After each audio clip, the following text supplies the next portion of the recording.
In today's video, I'm going to teach you how to use Zoho Sign in just 5 minutes.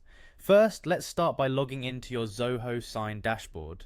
If you're not already familiar, Zoho Sign is a digital signature tool that makes managing documents seamless, and signing them is just a few clicks away. Make sure you have your login credentials ready, and once you're logged in, you'll be on the main dashboard. Once you're on your dashboard, you'll notice an option that says Sign Yourself or Send for Signatures. This is a pivotal feature of Zoho Sign that gives you the flexibility whether you're dealing with personal documents or need to share them with others for signing. Choose Sign Yourself if you only need to sign the document without involving others.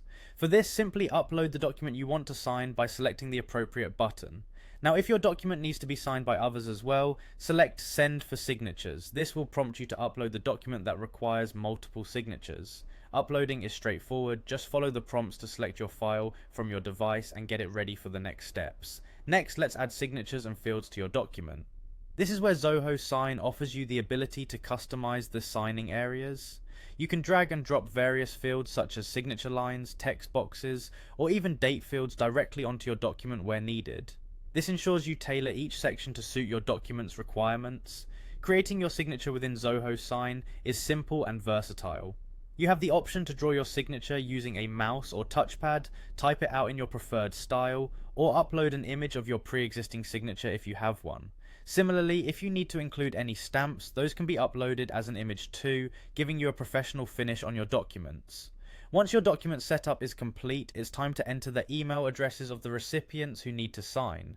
Simply type in their emails and double check for any typos to ensure seamless delivery. After entering all recipients, go ahead and click Send. Zoho Sign will then take over and send notifications to each recipient, making them aware of the document they need to sign.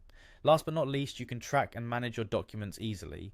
Zoho Sign lets you track the progress of signatures, making sure nothing gets missed. You'll get notifications about who has signed and who still needs to sign. Plus, you can view signed documents anytime and access additional features like templates and integrations with other tools. That's all it takes to get started with Zoho Sign. In just a few steps, you can manage your digital documents efficiently, making the signing process straightforward and stress-free.